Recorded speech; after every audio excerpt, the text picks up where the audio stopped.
Hello everybody and welcome to Risk of Rain 2. This is a game by Hopoo Games that has been in early access for some time now. It's been in early access probably for about the better part of a year, more than a year actually. I believe it was April of 2019 and it is now August, mid-August 2020. So yeah, over a year and a half in early access, but it is finally out 1.0, version 1.0. And my god, I played it on stream today for about 4 hours, exploring some of the new content, exploring some of the new items, doing a little bit of a science expedition on one of the new items called the Voodoo Doll. I don't actually know what it's called because I'm an idiot. I think it's called Please Don't Hurt Me. Where is it?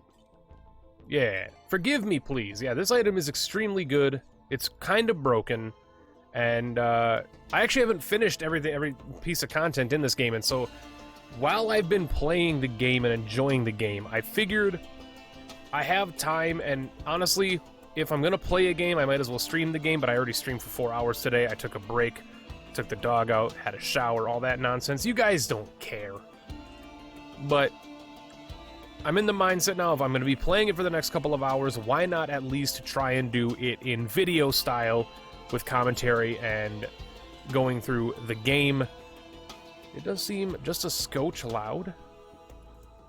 Turn that down just a touch. Probably not too loud, actually. In fact, it might be too quiet now. I don't know. I haven't audio balanced this scene in OBS in a long time for my YouTube type of stuff. But anyway, let's jump into a single-player run. Content is very good. I am thoroughly enjoying the new Risk of Rain 2 1.0. And I haven't unlocked the new character yet, so if you're wondering, no, I have not unlocked the new character yet. I have been to the final, quote-unquote, final boss on every run I did on stream today, so the game is still not extremely challenging at my skill level, but it will kick your ass. It will 100% kick your ass still. And the final boss, no spoilers, we might even see it today. He's a little tough. He's a little tough. So we're going to start out as everybody's favorite character, the standard default Mr. Commando, who everybody normally has unlocked. However, I'm going to be playing as my outfitted version of him, which is the guy who has the frag grenades, tactical slide, the phase blast, which is basically a shotgun, and his alternate color, which I believe most of my characters have the alt colors unlocked, if not all of them. No, I do not have the alternate color with Loader or Acrid yet because I barely play them. Let's just jump in. No artifacts on. We're just going to go Rainstorm, basic, generic Risk of Rain run. Hope you guys are having a good day. Hopefully everybody's having a fantastic time with Risk of Rain. If you guys have been playing it, let me know what you think of the new update. If you're just getting into the game and this is your first time seeing it, since the 1.0 launch, like maybe you didn't have access to the early access version of it, maybe you didn't feel like playing the early access version of it, what have you, let me know what you guys are thinking. What are we thinking of the Risk of Rain? Because I'm well documented as saying this is definitely my favorite modern roguelite right now. This game has done so many things right that other games have failed to do. It has a great gameplay loop. It's got different reasons to keep coming back to the game with the artifact system. The rusted key is pretty good. It gives us one free item per floor. So, just to give you guys a bit of a rundown. If you guys don't know what Risk of Rain is, you've never seen it before, never played it before, never heard of the first one, which came out on PC on November 2013. I'd like to say it was November. I'd like to say it was around Thanksgiving, but I might be wrong on the date or the month, but I'm definitely not wrong on the year. I know it was 2013 for sure. I played religious amounts of that game. If you're not sure what the game is for, what is this HUD? As you can see, top left, you can see currencies. I have 2 different currencies. Upper region of the screen, you can see our items, act as if this is like Slay the Spire type of artifacts, or the right side of the Binding of Isaac UI, where you can see your current items for the run. That's where our items are. And so right now we have Rusted Key, which Rusted Key gives us access to a rusty lockbox once per floor, which is a free thing we don't have to pay to unlock. And then the Bundle of Fireworks, which every time we open or interact with something, it shoots fireworks at enemies. It's pretty decent. It's not a great item, but it's pretty good. There are there's so much information to unpack with Risk of Rain. I'm going to do my first grade explanation of it so that people aren't completely mind-bended when I'm trying to explain it. So, the basic formula of Risk of Rain. You drop onto a run. You must fight enemies and survive until you leave that area. The way you leave that area is per your choice. You must activate a teleporter, which you can see in the top right there, activate teleporter. Once you find and locate the teleporter, you must activate it, fight a boss while charging the teleporter, and while the teleporter is charging, numerous mobs spawn, and you have to fight the boss. You cannot leave the area until the boss is killed. All along the way to finding the teleporter, you fight enemies, open chests with the money you get from killing enemies, getting random items of various varieties. Obviously, small, cheap chests are going to have a higher chance of dropping cheap items, which are like your white, standard, common items, which... I'm not going to lie to you, some of the common items are better than some of the rare items. Do not be swayed by the rarity of an item. Don't get bummed out if you get a white item. It can actually change your run drastically. In fact, one of the main key points of Risk of Rain is, and we're going to be able to showcase this, oh my god, Brainstalks. We're going to be able to showcase this right away. I'll get into Brainstalks and what that red item is in a second. So, we have 2 keys now. Now, you might be asking, well, why would I want 2 keys? I've played Isaac, I've played Gungeon, why would I want 2 of the same item? Aha. Well, Risk of Rain's entire theory is you must stack items. You stack items. Every time you add an item to your stack, and I'll show this post-run maybe. I'll show it to post-run maybe. But, for instance, if you have 1 key, great, you have gotten your first key. You now get the chest on every floor that you can open for free and you don't have to pay for, which I know sounds silly because that's what free means. However, it's pretty much always gonna be a common item, a white item. Now, as you add more and more items into that stack, more and more keys, the rarity of that item you get from the chest goes up. So instead of 1 key being what we'll call it 80% of a white item, you now have 2 keys. Oh boy, now you have a 70% chance of getting a white item and 10% chance of getting an uncommon item, and so on and so forth. So stacks affect in that kind of a way. Similar enough with every other item. So let's talk about our fireworks. Every time I add another firework to the stack, my fireworks shoot out, or my things shoot out more fireworks. Every time I add a stack of Predatory Instincts, which is the tribal mask you can see up in the top there, I get an additional stack of whatever that effect is. So Predatory Instincts, for starters, see all these fireworks, and Cautious Slug, which gives us passive healing when we're outside of combat. Predatory Instincts, when I deal a critical attack, or critical strike, I increase my attack speed, and it can stack up to 3 times. And every Predatory Instincts I add to my stack, I add 2 to that. So your attack speed, when you start stacking Predatory Instincts on top of each other, you can start stacking your attack speed, which is basically your tier rate in Binding of Isaac. Oh my god. 2 red items on the first floor. So this is the Mario Goomba Stompers, as I call them. Which I can slam on enemies. Which I don't think I can do unless I'm over an enemy, right? Yeah, watch. Nope. Apparently I can't do it. Why can I not do it? Hold interact. Oh, hold interact. I'm an idiot. This is not good. This guy sucks. This is a Greater Wisp. It's an elite enemy. No, it's not an elite enemy. Elite enemies are basically your Isaac champions or your jammed from Gungeon. This is not an elite enemy. This is a standard enemy version of this bad guy, but he is a tough piece of work. So let's just end up hitting this button here. Actually, let's go grab these. So now if I jump and hold interact, I can slam. Okay.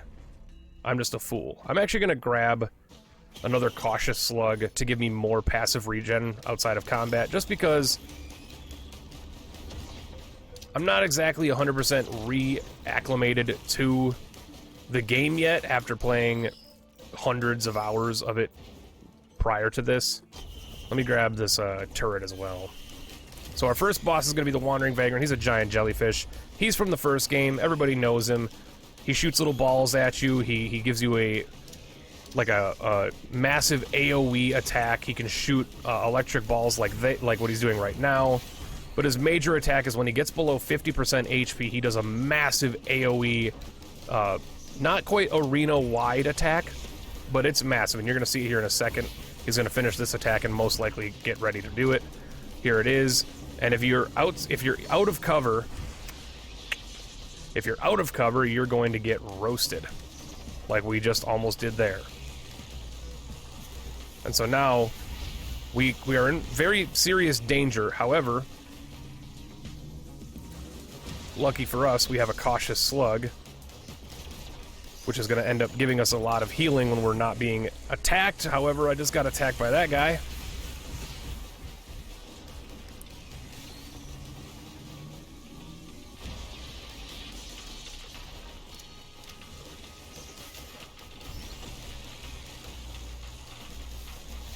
We just need to kill him.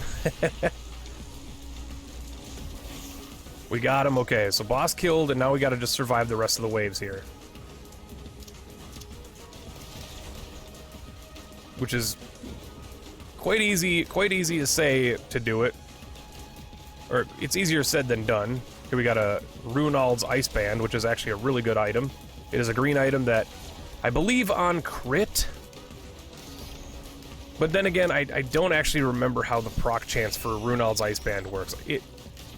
At certain points during my hits, there is going to be a small runic, like, ice blast that happens. I believe it's on, like, a certain amount of damage dealt, you'll get that effect. So right here, we're going to be able to leave the stage. The teleporter has finished charging. We've beaten the boss. So... Let me, there's a lot of information to unpack in this game. So, after you finish a level, we finished that level way too late, as you can see in the top right. You want to finish, I guess we're not too far behind. Basically, on Rainstorm, which is like the default difficulty, you want to finish the first floor within like 8 minutes.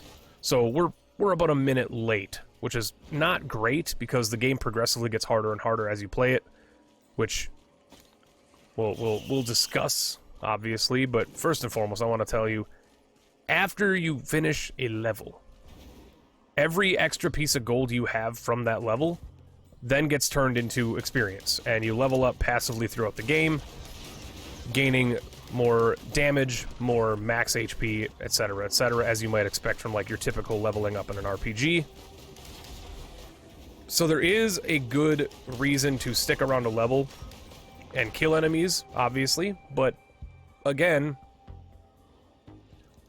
you want to finish a level earlier than later. Let's take the teddy bear, because the teddy bear gives us iframes. Okay, it doesn't really give us iframes. Let me try and actually explain it in a proper way.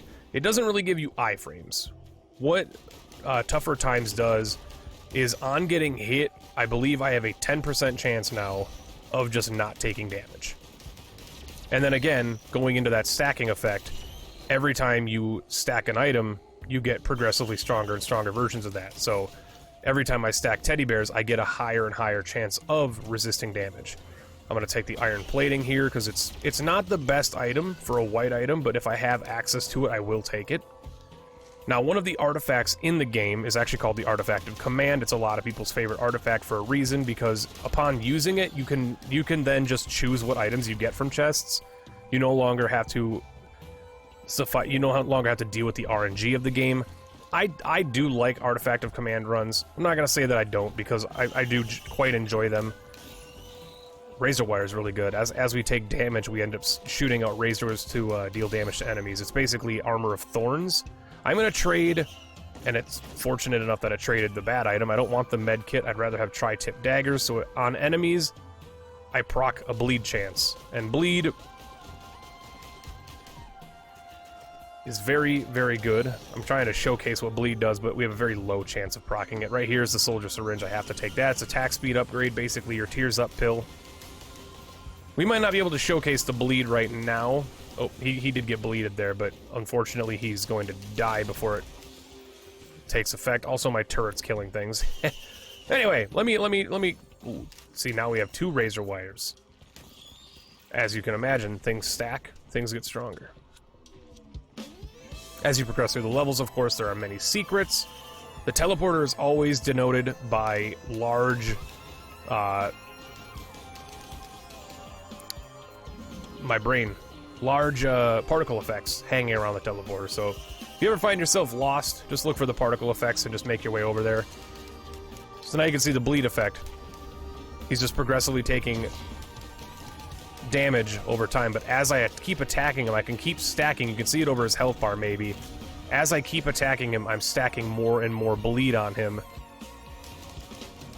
forcing him to take even more damage.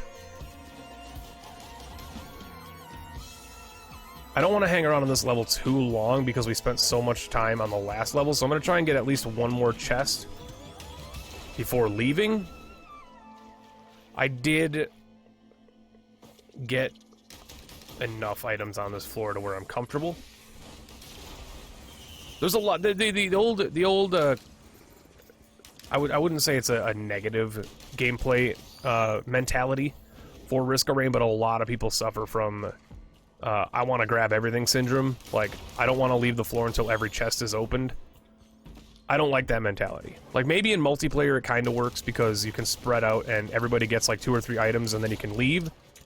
I'm not using my nades enough. But definitely in single player, you do not want to hang around for 10-15 minutes grabbing every item in the area. One extra tri-tip dagger might be great in the long term, but in the short term, you're going to probably end up just making the game harder and harder and end up dying, which goes into the next obvious part of the game. Things get harder as you continue playing. You can see in the top right, as that timer ticks up, more enemies start spawning, more difficult enemies start spawning, enemies start spawning faster, and if I'm not scaling properly enough, I'm going to end up getting overwhelmed and just absolutely destroyed. So we're gonna... Ooh, there's a green 3D printer over there. This is a Shrine of the Mountain. It basically doubles my boss for this floor, but gives me an extra reward upon beating that boss. So every boss, you either get a green rarity item or a yellow boss rarity item, which are special items you can only get from bosses. And upon activating a Shrine of the Mountain, now I fight 2 of the same boss, however... or 2 of the same boss, or just a way significantly harder boss. They can have, like, champion versions of bosses that you can fight, too. But I'll get double the reward. So this is a fuel cell. I don't really need a fuel cell, and I don't really want to trade any of my current green items, because they're all pretty decent. So I'm going to say no to that 3D printer. What the 3D printers do, you might have seen me do it with the tri-tip daggers earlier. Basically, what it does is I can trade in one of my... a random rare item of that rarity from my current stock, and I'll get one of those items, and you can do it over and over and over again. So if you find a 3D printer of an item that you really, really want multiples of, there is a serious reason to just constantly trade in all your items of that rarity for it if you want multiples of it. Beetle Queen. Double Beetle Queen is kind of a problem because she sprays acid everywhere. However... oh wait, it's triple Beetle Queen. Okay, I take back what I said. Triple Beetle Queen, big problem, actually. I don't think it's going to be too much of an issue as long as I can stay vertical. Thank you, my friend, you helped. The Old War's Stealth Kit just activated, as you could probably tell. I turned invincible for a few seconds there. That is a Stealth Kit item, one of the green items in my top. It's the 3rd from the right side. And basically what that is upon taking heavy damage, I just become invulnerable for a couple of seconds. The bleed stacks here are absolutely destroying the Beetle Queens. That acid attack is a nightmare. If you don't have armor or barrier or anything of that sort on you, you can just get nuked. You might have seen my screen turn green there for a few seconds. That's my flower item up in the top right next to our like handcuff item, which is our head stompers. That item basically, during the boss fight while the teleporter event is active, it just sends out an AoE healing, which is really good. I tend to not like that item. Quite a bit. But, again, if I don't have the choice and I have to take items... There's our rusted lockbox that we get for our key, by the way. We'll have to swing and get that once we finish the teleporter. Which we're at 88% charge. Another thing about the boss event, obviously, is while it's active, this red barrier is what you have to stay in to charge the porter. While it's charging, you cannot loot stuff outside of it. So we got a second flower. And as you can see, because we activated that double boss Shrine of the Mountain, we actually get 2 of these Titanic Knurls instead of just 1. And those aren't the Titanic Knurls, those are the Beetle Glands, so we get 2 Beetle Boys. Yo, we get 2 Beetle Guard friends. That's actually extremely cool. And again, that would not have happened had I not done that Shrine of the Mountain. It's a little bit of extra challenge, but it doubles your reward, and so many of the items you get from a boss fight are so valuable that doubling the reward is way worth. Way worth. Just don't accidentally shoot your own friends, because they are your buddies. Instantly bopped. This green altar over here I'm not really interested in.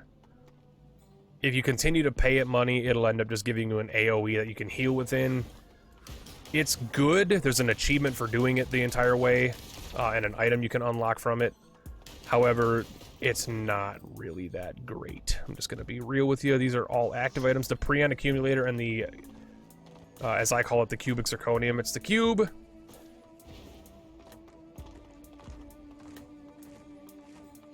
I'm tempted, but I also want to get that big chest. That big chest is going to be great for us, because big chests have a higher chance of getting a rare item. I think the large chests are always uncommon, but they have a very, very high chance of being... they have a higher chance than a normal chest of being a rare. However, we are extremely broke. Thanks to our Head Stomper item, we can actually jump quite high. Oof. I don't have any lunars to put into there. I've actually only seen those things one time since they were added. I've never seen them anywhere else. After you feed those things, you can actually get like a really, really, really powerful item that just gives you a massive all stats up. But, again, it's super hard to get it to work because I don't currently have any lunar items, which are special items you get from lunar pods, which is the items you can pay for with your alternate currency. And after way too long, I'm going to finally explain what the hell the Brainstalks item is doing. The item I told you I was going to explain a while back. So the Brainstalks item, which was that first red item we picked up here, after killing an elite enemy, which are the special enemies that have, like, superpowers, it's another, so right here. After kills, you'll see my screen turn weird. My skills no longer have a cooldown for while that effect is in place. So I can just keep spamming my shotgun while that effect is in place. Brainstalks, very good item. Very strong item. A favorite of a lot of people's.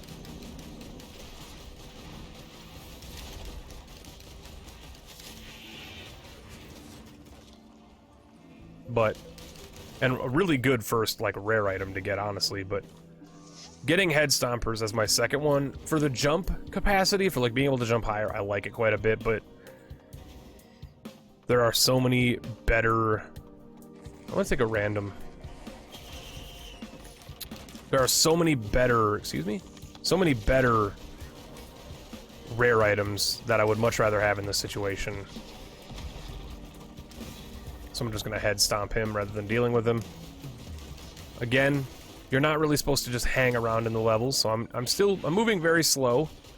And harder enemies are spawning, like these very, very strong, overloaded, elite imps. These guys are a freaking nightmare. So I wanna not deal with them if I can. Which is lovely, because if multiple elites spawn and I can kill one of them, I get infinite freaking shotguns for the next, 4 seconds or whatever it is.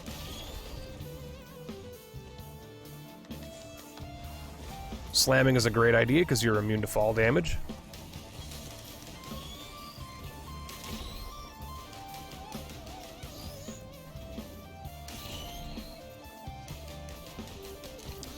Okay, now that, like, 80% of my brain has been completely drained by explaining some of the mechanics of this game, we can actually enjoy the game now, hopefully. And hopefully you are enjoying the video, enjoying the game. Glad to have you guys here watching. Again, Let's Plays, and this is going to be just like an open book kind of statement here. This is really good, actually, but 2 focus crystals is really good, but I'm going to take the crowbar, which has me deal a lot more damage to stronger enemies. So basically, the higher health an enemy has, the more damage I'm going to do to them. And with my shotgun blast, that's going to make my shotgun so strong for the first hit. It's going to destroy for the first hit. And then it's obviously going to still do the bleed effect, but what I'm trying to say, this is not going to be or is unlikely to be a large 1,000-episode Let's Play. Unless you guys seriously really like it and it just pops off and everybody's watching it. This is mostly just because I want to play it, like I explained at the beginning of the day. This is just, I want to play it, and if I'm going to play it, I might as well either stream it or record it. Because I'm going to be playing a lot of this game, and it's not a hard game to commentate. This is exactly what I want in my life. I will trade every white item I have for these. I will trade every white item I have for these. These are the Lensmaker's glasses. Every Lensmaker's glasses you get increases your critical chance by 10%. And it does not have diminishing returns. Every single one you get gives you 10%. So at 10 glasses, you understand that correctly. At 10 glasses, I do 100% crit. Every attack I do is double damage once I have 10 glasses. So yes, I will trade every white item I have for these. And then we just gotta focus on getting other stuff. Actually, I'm gonna get 9. I'm only gonna get 9 because if I end up finding one, I'll want to still be able to use it, because once you get over 10, they no longer do anything. Mushrooms are not very good. The mushrooms, if I stop for a second, you'll see this healing aura spawn around me, which just heals me passively. So if I stop moving, I can just constantly heal while I attack, but the thing about Risk of Rain is you never really want to stop moving. That is an extremely strong item with one particular character in the game called Engineer. Very strong with him because he has passive turrets that he can throw around on the ground that mimic all of his items. They take the effects of every item he has. Therefore, if the turrets, which are stationary turrets, unless you upgrade them to be movable turrets, but that's a different story, his standard turrets stand still wherever he deploys them and just do constant machine gun damage. I really want to go over there, but we've been on this level for too long. We did not even explore that area. We gotta. I'll risk it. I'm not expecting to win this run. We just traded away every white item we had for glasses on level 3, so, like, our damage output is not very high right now. Luckily, we did not trade away the gasoline or the crowbar, because that's going to be a huge damage output for us. Goat Hoof is amazing, just to speed up. Which we needed. Deathmark is fine. Will-o'-the-Wisp is my favorite item in the entire game. Every time I kill an enemy, they explode into a giant, well, not giant currently, but as you get more of them, again, stacks. But they explode into a giant, explosion that deals AoE damage, and it's very fun and fantastic. And I'm gonna take this, if anything, just for the experience at the end of the level. You should always, if you have the ability to heal out of using those, you should always, I mean, the Topaz Bruise is pretty good too. Gives me shield every time I kill something. Syringe, again, attack speed up. We traded away our other one, so now we're back to having one of those attack speed increases.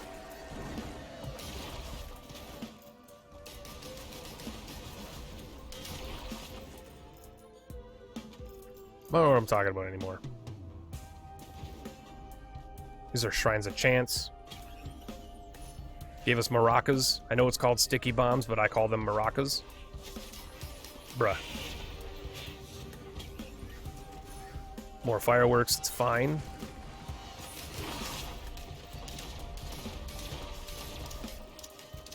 I don't use my grenades enough. The thing about the grenades is, like, they're really strong if you...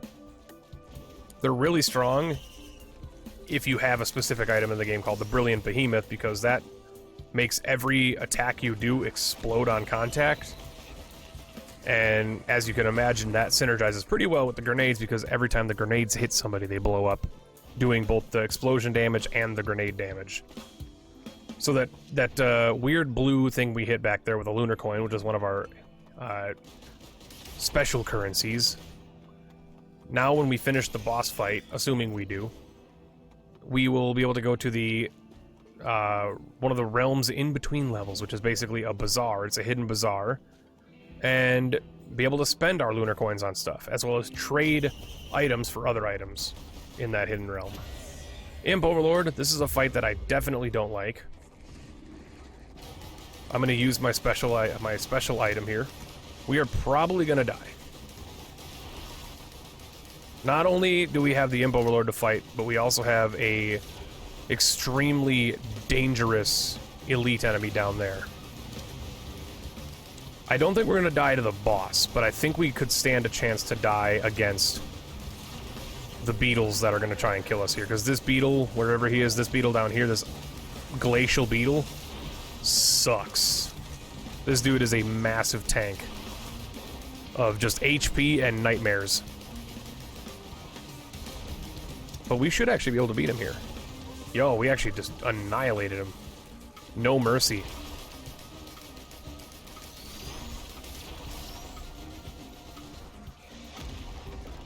One of the main issues I have with Risk of Rain is I am always concerned with the bit rate because the game has so much shit happening at once.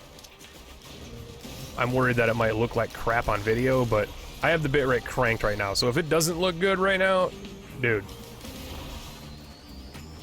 you gotta crank it to like what, 50,000? I don't know what we're supposed to run it at. This video is gonna be 37 gigs in size. We got another flower. I'm not salty about the amount of flowers we're getting in this, but it just goes to prove that the Artifact to Command, which is the one that lets you choose your own items, is pretty dang good, because, man, getting a whole bunch of flowers instead of actually decent items. And I'm not saying it's a bad item, it's kind of a bad item, you know? Not bad, but definitely not good bad. I'm gonna raise my monitor up, actually. Raise my microphone. Beetles. I get it, you're cute, but... So now we're in the Hidden Bazaar. So we can come in here and talk to the Newt boy. We can just trade our items for stuff. So, when you first download and play the game, you can come in here and there's going to be a character here that you can unlock by paying. Spoilers. It's not that big of a spoiler. Here you can trade for any of these items 2 lunar coins apiece, and these are weird lunar items. They usually have a big negative effect that's going to hurt you, trading for a massive positive effect. So this item, the Brittle Crown, I believe this item... It increases the amount of gold you gain, but then every time you get hit, you lose gold equal to the damage you take. This item is I just call it the Spine. This is one of the new items in the 1.0 update. The Spine basically randomly gets placed around the arena at intervals, and in that area of effect, enemies and yourself both do more damage. It's pretty decent. These are the Beads of Fealty, I think they're called. They're pretty good. It's a little strange, though, because now that there's an actual ending to the game, I don't understand why you would do this. It's like an alternate ending to the game now, I'm sure. You can reach a secret final boss with this, but again, I don't know why you would take it now that the final ending is in the game. And over here, you can reforge your items. So you can reforge 3 white items to get 1 green item, which would be the Harvester Scythe, which is really good. And I would do it if it wouldn't take away my glasses. But it's probably gonna, by just your math dictates that it's gonna take one of my glasses. And then over here you can trade 5 green items to get a red, which here is I think it's the Aegis of Frost, or the something of Frost. And this thing just like swarms around you with frost, which is pretty good. It's a decent item. It's not my favorite red item. Harvester Scythe is really good, though. Don't take 3 glasses. It only took 1 glasses in my Maraca, as well as a speed upgrade, so I'm actually fine with that. So, that item, when I crit, it heals me. Now, granted, it only heals me for like 2 or 3, I think, per hit, but because I attack this fast, and I have an 80% chance to critical strike, I'm going to be healing as I deal damage, which is kind of nice. I'm going to take a drink. I have a ginger beer. Y'all are ginger beer fans. Raise your pogs up. Raise your pogs in chat. Your pog champs. Sound off in the comments. Pog champ. Ginger beer hype. So that's a big danger right there. So now we're in the part of the game in the abyssal depths. Now we're in the part of the game where we're going to be fighting regular bosses as bad guys.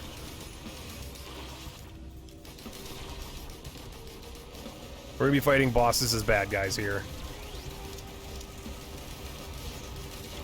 Somebody did just drop a lunar coin, so you might be thinking secondary currency, bruh, is it a microtransation? No, it's not. It's not one of those games. Hoopo is way better than that. Every currency in this game you can get in the game. In fact, you're supposed to. And there's many great ways to get lunar coins. There are hidden ways to get it. There's regular ways to get it, which is just a chance of people dropping it in the fights. Like, just random enemies can drop it. However, it does have diminishing returns. Once the first enemy drops one... Oof, okay, this is... Wow, these are all bad. I actually don't even want to spend money on them. I'm not gonna lie. I like, you won't hear me say that a lot, but I don't even think those are worth spending my money on. It's weird, I know. It's just those are... The Rose Buckler does not do me any positives here, and the Tome just has enemies have a chance to drop a giant chunk of money, which in theory is nice, but let's be real, is not nah. I should not be using Shrines of Chance right now. I should not be using Shrines of Chance, but I'm going to continue using them because I don't have self-control. But not only that, I got a Kujaro's, or a Runal's band, excuse me. So I thought that was a Kujaro's band. As well as another crowbar, which is huge. So, on this floor, spoiler alert, and I know I'm dodging topics and it's hard to keep up with, but most of you aren't watching, you're listening anyway. There's a hidden chest here. That's very expensive, but it always has a rare item in it, a legendary red item in it. Now, you can get that much money in this stage. It's not very hard, actually. You just gotta farm it and, you know, not spend as much as you normally would, which, you know, I have a hard time not doing because I like just getting items. It's another Old War stealth kit. That's not terrible. I'm gonna try and nade him. The nades missed more than anything's ever missed in my life. Infinite. It's so nice when you get an elite kill with Brainstalks. Infinite shotguns, man. It's such a scary combination of just goodness. So I'm going to go over here and I'm going to activate this, which is a challenge, and I summoned overloading brass contraptions to fight me, which is possibly my death. Possibly my death. I'm not saying I'm going to die. I'm not saying I'm not going to die. I did die. So, overloading brass contraptions are not what you want to fight in that situation. They are extremely dangerous, but that's a 40-minute video. Risk of Rain runs are usually around an hour long if you succeed. I don't actually know how you loop anymore in the game. I don't think you can loop in the game anymore. I'll have to figure that out. That's a good question I have to ask, because you used to be able to just loop endlessly and just get stronger and stronger, and I don't know if you can loop anymore. Because the final stage has just a teleporter that goes to the final stage. I don't know. I'll be able to figure that out. But anyway, thank you guys so much for watching. I hope you enjoyed the video. If you did, of course, I know what to do. My name is PentaHybrid. If you enjoyed it, like it, of course, and comment down below. Likes, comments, views are always very important. And especially on like the first video, y'all know the deal. If you truly enjoy it, all it takes is one little click of the button and one little type of the thing. You can even type "but" in the comments. It doesn't matter. But the more comments, of course, the happier the YouTube algorithm is going to be. And we'll see you guys potentially in the next episode of Risk of Rain, because I'm going to keep playing. Catch you guys later.